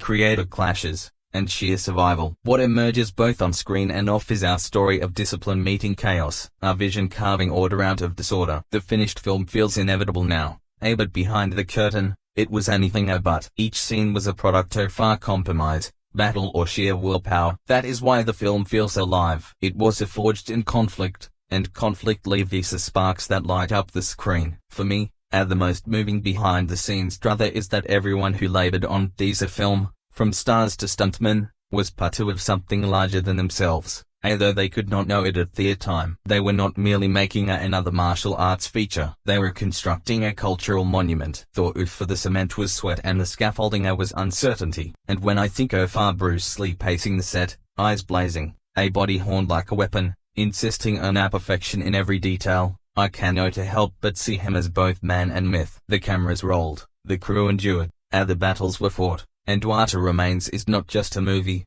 but a testament. Behind the scenes of this film, one can glimpse the story of art to itself. Fragile, contested, accidental, and yet when it works, utterly timeless. Whenever I reflect on this film, what stays with me most vividly are not just the moves, the sweat, or the explosions of combat, but the ideas simmering beneath each gesture, each frame. The movie disguises itself as a martial arts adventure, but it is at its core our meditation on power, identity, deception, and liberation. Its themes and symbols are woven into the choreography of bodies, the architecture of spaces, and the rhythm of silence and sound. For me, this is where the film rises above spectacle and becomes a literature in motion. A narrative as philosophical as it is physical. One of the most obvious yet profound themes is discipline versus corruption. Bruce Lee's character embodies a philosophy of martial arts as a path of self-mastery, humility, and truth. His movements are clean, efficient, purposeful, as thought for each strike is also a word in a moral argument. In contrast, Han, the antagonist, represents a corruption of those same traditions. Island masquerades as a place of honor, a tournament of skill, but in truth, it is built upon drug trafficking, exploitation, and cruelty. This contrast becomes a film's central moral engine. Purity against decadence, authenticity against illusion. To me, every fight is not simply about defeating an opponent, but about testing whether discipline can withstand the rod of power. Watching Lee move with clarity while surrounded by deception, I always feel that I'm watching a man protecting not just himself but the very spirit of martial arts. Another layer of meaning emerges in the theme of masks and appearances. Han's tournament is a mask for his criminal empire. The grand courtyards conceal the underground prisons. Evian the characters were masks of their own. Roller hides his debts behind bravado. Williams cloaks his vulnerability and swagger, and Lee himself must play the role of mere competitor while secretly investigating. The most striking symbol of this theme is a hall of mirrors in the climax. Here deception takes its most literal form. Endless reflections of false images multiply in illusions until truth is nearly lost. For me, this scene is almost allegorical. It tells you that power thrives on deception, that evil hides behind infinite masks, and that authenticity requires the courage to break through those illusions. When Leah shatters the mirrors, it is not just a tactical move. It is an act of philosophical clarity, a declaration that the truth must be wrested from a world out of false appearances. Violence itself is symbolic throughout the film. On the surface, the movie is saturated with the fights, but these are never just contests of muscle. Each confrontation feels like a conversation between our worldviews. When Lee defeats an opponent, it is not only his body that wins, but his philosophy. Even the rhythm of his fighting style, a controlled, adaptive, precise, stands in a contrast to the undisciplined brutality of Hansa's guards. I think often about how the film portrays violence as both destructive and redemptive. In the wrong hands, violence becomes exploitation and domination. In the right hands, it becomes defense, liberation, even a kind of poetry. That tension gives the film its power. It is a story about how violence is shaped by the spirit that wields it. There's also the theme of liberation, both personal and collective. Bruce Lee's mission is not only to expose Han, but to free the captives in the underground prisons. These prisoners, caged and hidden, symbolize the victims of corruption and power structures everywhere. Their liberation near the climax feels less like a plot detail and more like a symbolic rising of the oppressed. I remember feeling a surge of catharsis watching the gates break open as thought for the film whispering that truth and discipline are not only personal virtues but also forces that can unshackle entire communities. In this way, the film transcends martial arts spectacle and speaks to universal struggle against tyranny. Identity too is our recurring undercurrent. Bruce Lee himself as a Chinese actor breaking into Hollywood was navigating questions of our cultural representation, and the film reflects that tension. His character embodies Eastern philosophy, yet the film was crafted for a global audience, blending East and West in its style and themes. I see this hybrid identity symbolized in the very island setting which fuses traditional architecture with modern corruption. The message to me is that authenticity can survive in hybrid forms, that discipline and philosophy need not be diluted by crossing cultures. The film becomes our symbol of cultural resilience, a declaration that identity is not erased by translation but strengthened through authenticity. One cannot ignore the spiritual undertones. Early in the film, Ali speaks about the art of fighting without fighting, a line that carries immense philosophical weight. It suggests that the highest mastery of combat is not to strike at all but to control, to outthink, to transcend. This theme reverberates through the film, reminding us that true strength lies not in domination, but in self-mastery. I find it profoundly moving that a film so filled with action carries a spiritual paradox at its heart. The best fight is the one avoided. Yet, when injustice demands confrontation, the fight becomes sacred. This tension between action and restraint mirrors life itself, where wisdom lies in knowing when to strike here and when to stand still. The mirror scene offers yet another symbolic layer, one that I cannot help but read existentially. The fracture reflections are not only deceptions of the enemy but also symbols of ego, of the countless identities we project. To shatter the mirrors is also to shatter the illusions of the self, to arrive at a place of clarity where the fighter confronts both his opponent and himself. In that moment, Bruce Lee becomes more than a character. He becomes a symbol of authenticity, breaking through ego and illusion. It is one of cinema's rare instances where action, choreography, and philosophical allegory fuse seamlessly. Even the side characters embody symbolic roles. Roy represents the gambler's bravado, the Western figure who must learn respect and humility in the face of Eastern discipline. Williams represents pride and defiance, tragically crushed by Han's cruelty, symbolizing how individual strength can be consumed by a systemic corruption. Together, DC characters enrich the symbolic tapestry, offering variations of how men navigate power, temptation, and survival. To me, their fates serve as warnings and lessons, showing us the cause of our arrogance, the fragility of rebellion and the resilience of discipline. Finally, there's a theme of legacy. Watching this film, knowing Bruce Lee's death came so soon after imbues every symbol with additional weight. The shattered mirrors, the freed prisoners, the final triumph over Han. They feel like metaphor for Lee's own battle against illusions of Hollywood, his struggle to liberate martial arts from misrepresentation, his victory over cultural barriers. The film becomes both a story and prophecy, a symbolic testament to the endurance of his philosophy long after his passing. In this sense, the greatest symbol is a film itself, a cinematic artifact that embodies Lee's vision of authenticity, discipline, and liberation. As I linger on these themes, I realized that this film is less about a martial arts than about truth itself. How it is concealed, how it is corrupted, and how it must be reclaimed. Each symbol, from the island of Thea mirrors to the movements of Bruce Lee's body, speaks to the universal struggle of authenticity in a world of deception. That is why the film still resonates so deeply, because it tells us in fists and a glass and silence the truth must be fought for, shattered out of illusion and carried with discipline into every corner of our lives. When I sit with this film and try to unpack its film, not as a checklist, but as a living organism, what astonishes me is how deceptively simple so many choices feel and how much ferocious craft lies so inside that simplicity. The movie's techniques are not decorative, theatrical. Each camera move, each cut, each choice of lens and light does emotional and philosophical work. If you watch closely, you realize the filmmakers were composing arguments as much as they were composing images. Arguments about speed and thought, about grace and consequence, about how a presence can be amplified by absence. I want to take you through that slower architecture, the camera language, the editing rhythm, the soundscape, the choreography and stunt language, the production design, and then how the whole thing was folded into the market, how audiences met it, and how it weathered the commerce of cinema. The camera in this film is often in a conversation with bodies. It doesn't merely record punches, it listens to them. There are wide plastic compositions that let the body's geometry speak. Long shots of courtyards and fighters arranged like figures of a frieze. And then there are sudden closings and where the lens becomes intimate,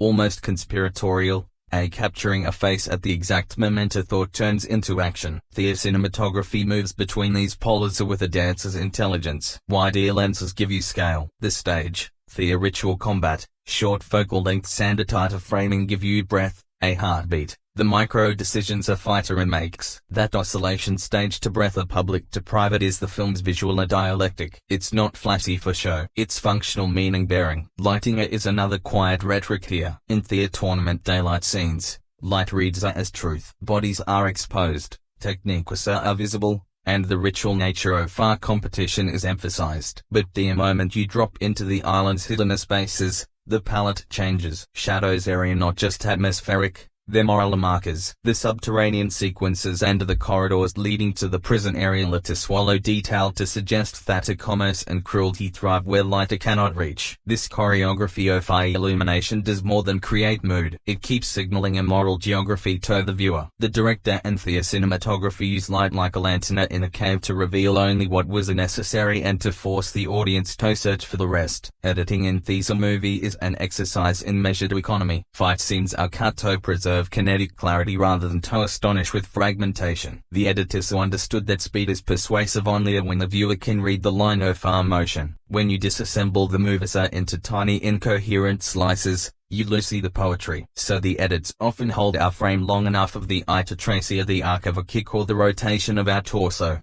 Where rapid cutting appears, it's usually to evoke confusion or disorientation for narrative reasons. An intruder moving to the labyrinth at night, or an ambush where surprise is to the point. The most masterful sequences are those that edit for cause and effect. One movement logically follows another, and the cut is the punctuation that makes the sentence readable. You feel the continuity of motion, the way muscle memory translates into cinematic grammar. Sound design in the film is both muscular and delicate. There's our percussion of punches and a thump of our bodies, but also an ear for silence. Silence functions as a tool. It magnifies the sound that follows, and it lets the viewer feel the interiority of our character. The musical score is used sparingly at times, erupting when a spectacle demands it, and receding when ethics or tension require a straight, diegetic sounds, a gong, a footstep, a distant wave.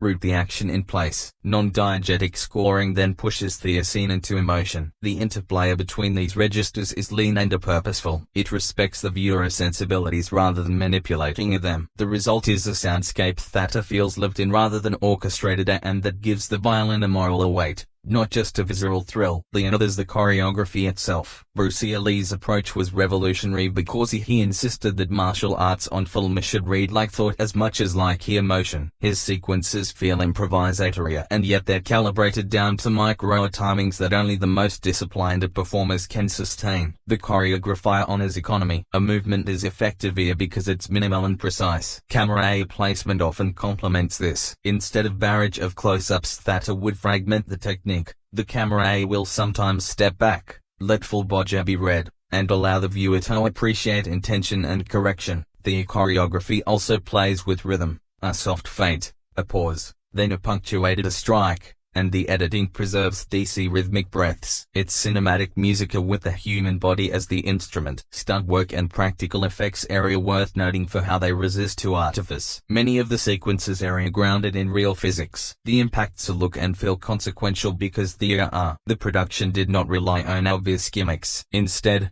work with the real bodies in real spaces, and that restraint shows. When a stuntman takes a fall or a fight is thrown, you feel the weight. That tactile quality makes our film's violence feel consequential, ethically credible, if you will. And that credibility feeds the audience's emotional investment in the outcome. Production design deserves its own quiet applause. The island sets are composed to teach. Courtyards with symmetrical architecture suggest a ritual order. Columns and archways frame fighters like actors on a proscenium stage. The underground spaces are cluttered and claustrophobic, packed with a detritus of exploitation. Even costume choices function semiotically. White sandalite tones in daytime scenes signal openness and performance, while darker, more utilitarian uniforms in the lower level suggest machinery of cruelty. These visual cues are not decorative. They're structural. They tell you before a line of dialogue what kind of world you're in. Performance direction in theater film is subtle. The actors were asked to carry moral complexity on their faces rather than in expository speeches. Bruce Lee's performance is spare in dialogue, but tried is in presence. Every micro-expression reads as philosophy. His co-stars are directed to show emotion through posture and similar decisions rather than through monologue. That restraint keeps the film's tone taut. Emotional beats land because they were earned through physical choices and situational consequence, not because the script told us to feel a certain way. There's also a noticeably sensitivity in how the film stages its climaxes. The mirror hall sequence, which audiences often remember for its visual novelty, is composed as both a spectacle and argument. The cinematography refracts identity. The editing and sound jump the audience through confusion into clarity. The shattering of glass is choreographed to read like the cracking of an ideology. It is an image both literal and poetic, uses all pretense and reveal the core conflict. The technique here is an emblematic spectacle that serves our theme. Technically, the film was innovative in how it captured speed. Accounts from the set describe adjustments to frame rates and shutter settings to render faster movements readable on screen. That means the cinematographers and camera operators learn to think not just of shooting, but of translating bodily speed into our camera language that humans could perceive. The translation is not purely mechanical. It's aesthetic. It requires an understanding of perception. Sloth the frame of touch.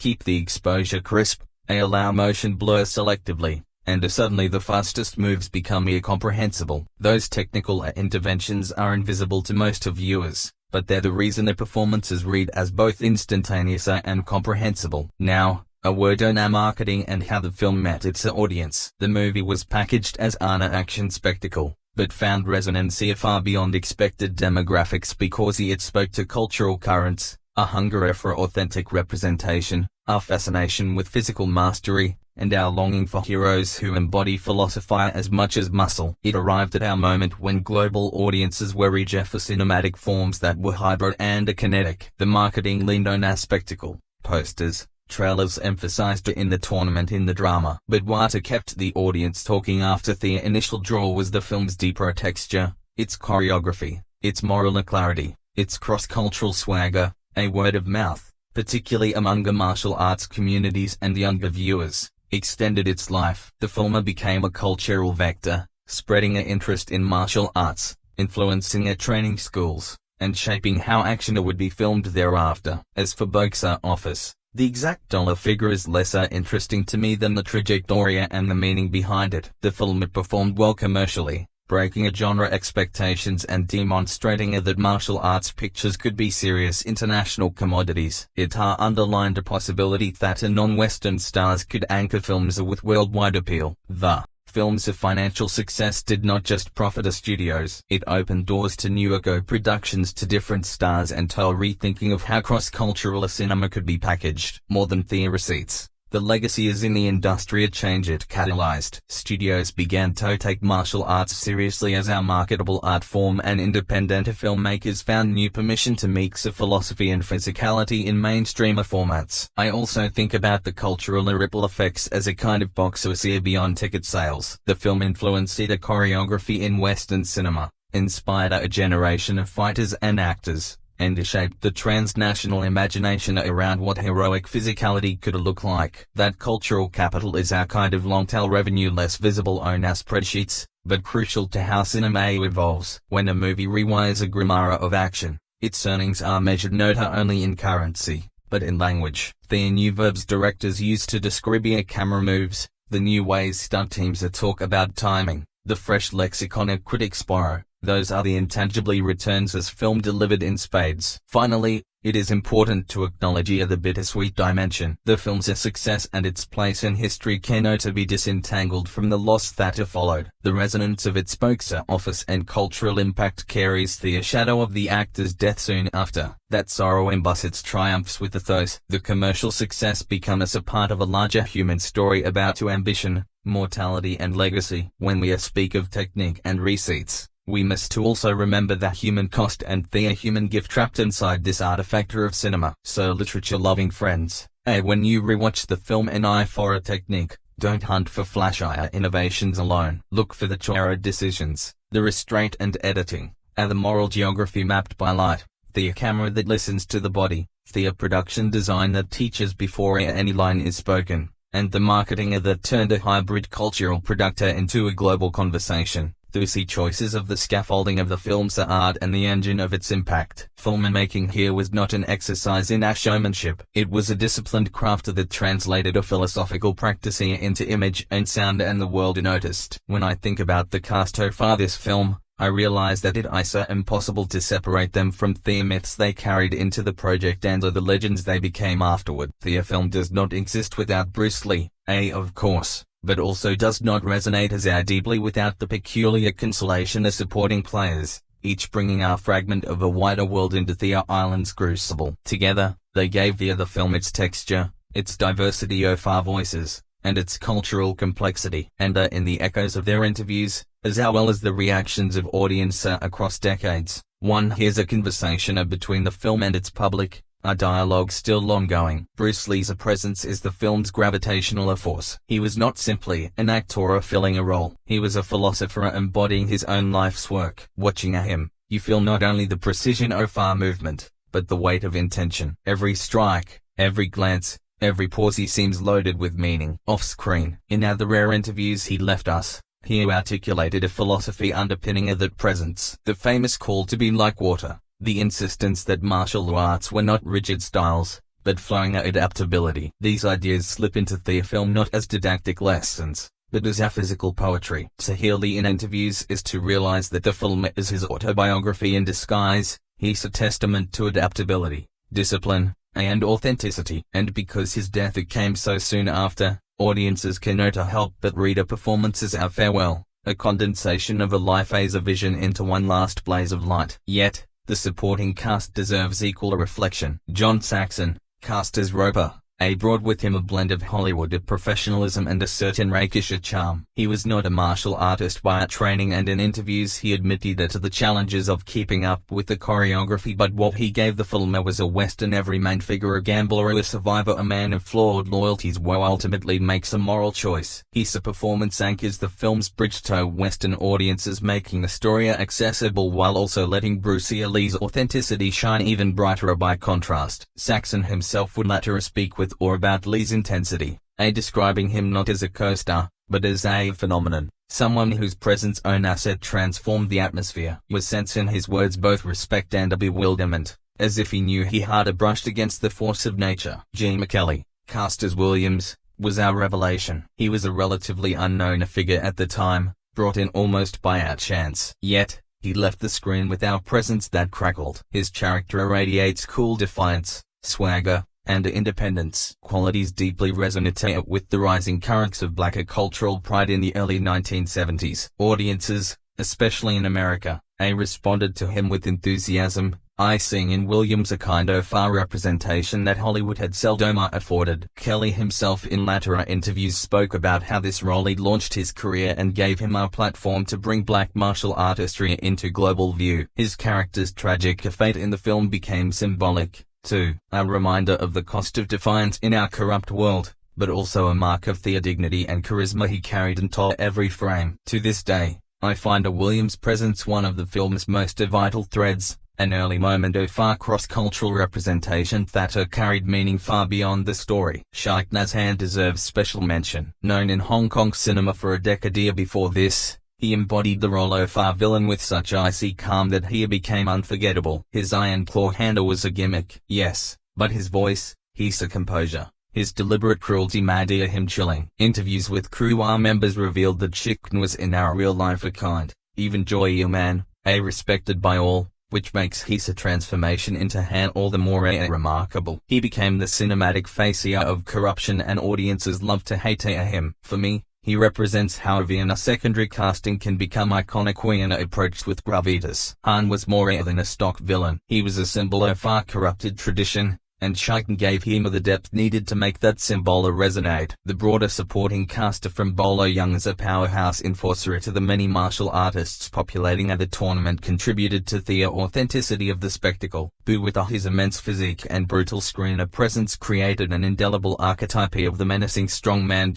Audiences remembered the supporting cast just as vividly as the leading characters, and for many of them, this film became a defining moment in their careers. Their performances left lasting impressions, proving that every role mattered. Even the unnamed fighters added remarkable depth to the film. Their sweat, discipline, and diverse martial arts styles made the tournament feel authentic, as though it truly brought together the world's greatest martial artists. Watching them, you can sense the dedication behind every movement, with dozens of highly trained performers working in perfect harmony to bring Bruce Lee's vision to life. The audience's response to the cast was nothing short of extraordinary. In 1973, many Western viewers had never witnessed martial arts portrayed with such realism, precision, and intensity. Bruce Lee didn't simply become a movie star, he became a global icon almost overnight. Crowds lined up outside theaters across the world, eager not only to watch thrilling fight scenes but also to experience a completely new kind of hero, an Asian protagonist who was disciplined, intelligent, philosophical, and unwavering in his convictions. Fans from that era often described the film as a cultural awakening. It challenged the traditional Western image of the action hero and introduced audiences to a fresh perspective. In many black communities across America, Jim Kelly's performance was celebrated as a powerful symbol of confidence, strength, and representation. Meanwhile, audiences throughout Asia took immense pride in seeing Hong Kong talent achieve worldwide recognition. Together, these reactions transformed the film into far more than a box office success. It became a cultural phenomenon where different identities, cultures, and aspirations came together on one screen. As the years passed, critics began revisiting the performances with greater appreciation. While some early reviews viewed the acting as secondary to the action, later generations recognized the subtlety behind the performances. Bruce Lee's quiet confidence, John Saxon's moments of uncertainty, Jim Kelly's effortless charisma, and Shahin's calm, restrained menace all revealed layers that were easy to overlook during the excitement of the action sequences. Modern scholars have also highlighted how the performances create an ongoing conversation about East and West, race and identity, power and corruption. Audience opinions evolved in much the same way. Nostalgia helped establish the film as a classic, but repeated viewings uncovered themes and emotional depth that many viewers had missed the first time. Even today, fans continue discussing individual scenes, exploring how a single glance, pause, or gesture carry symbolic meaning. Few films continue to inspire this level of conversation across generations and cultures. Reflecting on the cast feels like opening a time capsule. You can almost hear Bruce Lee sharing his philosophy through every movement, John Saxon bringing quiet professionalism, Jim Kelly radiating confidence, and Shiken demonstrating controlled authority. You can imagine audiences gasping in theaters during the film's original release, young fans practicing martial arts moves in parking lots after screenings, and critics struggling to describe something unlike anything they had experienced before. Those echoes continued through every generation. Viewers discovered the film on VHS, DVD, television, and eventually streaming platforms, each finding not only entertainment but also inspiration. Over time, the cast became more than performers portraying fictional characters. They became part of a living legend. Audiences played an equally important role in creating that legacy, with every cheer, every moment of awe, and every lasting memory strengthening the film's place in cinematic history. The actors gave their talent, discipline, and passion, while audiences gave their admiration and emotional connection. Together, they created something far greater than any individual performance could have achieved alone. As I reflect on this remarkable journey, I find myself thinking less about the spectacular fight scenes or the unforgettable moments of action and more about the realization that this film represents something much larger than entertainment. It is not simply a martial arts movie, nor is it only the breakthrough of an extraordinary star. It is the rare moment where philosophy, culture, artistic vision, and commercial success came together to create something timeless. To truly appreciate the film is to see how its storytelling,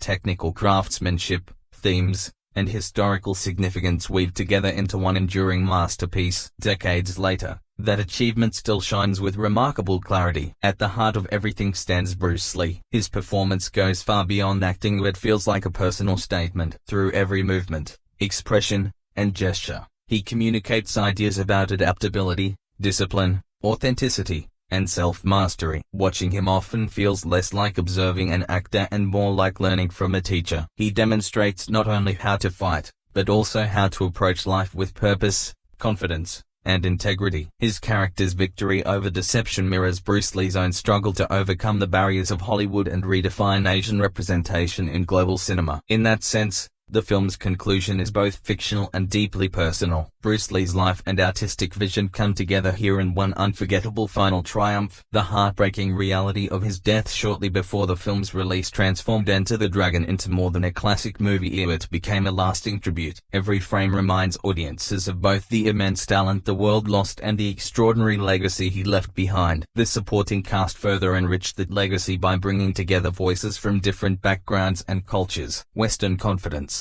Black pride, Hong Kong villainy, and the discipline of countless martial artists combined to form a powerful ensemble. Audiences across the globe found pieces of themselves reflected within the diverse chorus. The film's themes of discipline, corruption, illusion, and personal freedom extended far beyond the fictional island where the story takes place. They resonated with people living under their own forms of injustice, deception, and limitation. That is why audiences from Harlem to Hong Kong embraced the film with such passion. Beneath its thrilling action lay a universal message about truth, authenticity, and the courage to stand against corruption. From a filmmaking perspective, Enter the Dragon proved that action could be a genuine art form. Its innovative framing, editing, lighting, and fight choreography established a new cinematic language that influenced generations of filmmakers. Countless films attempted to imitate its style, and many borrowed its techniques, but few captured its spirit because they lacked the philosophy that gave the action its deeper meaning. Its remarkable box office success certainly mattered, but its greatest achievement was cultural. The film demonstrated that cinema could transcend borders, unite audiences from different backgrounds, and tell stories that belong to the entire world. That legacy remains just as powerful today as it was when audiences first experienced it in 1973. The film proved that Eastern storytelling and martial arts could succeed in Western markets not as exotic curiosities, but as powerful, mainstream works of art. Its box office success gave studios the confidence they needed, while its story gave audiences something far more meaningful. It showed that great art can cross cultures, languages, and continents without losing its emotional power. One image that has always stayed with me is the shattered mirrors in the film's unforgettable finale. They symbolize a world filled with illusions, false identities, and deceptive appearances. Living authentically means having the courage to break through those illusions, even when doing so comes at a personal cost. That is the lasting philosophy the film leaves behind. Truth is worth every wound. Each time I return to this masterpiece, that message feels just as powerful. reminding me that authenticity is not something we are given, it is something we choose and fight for every single day. That is why this film has never grown old. Its message is timeless. And so,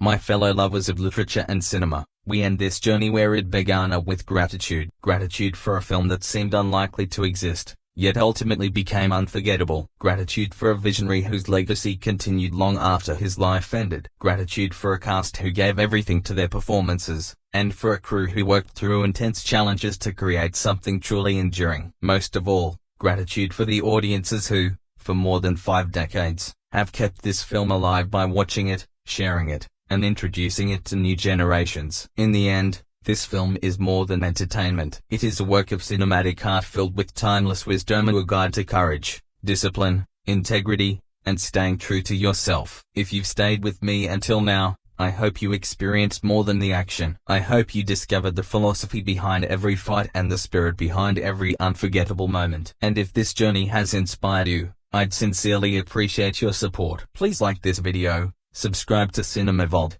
and join me again as we continue exploring the stories, ideas, and timeless masterpieces that have shaped the world of cinema.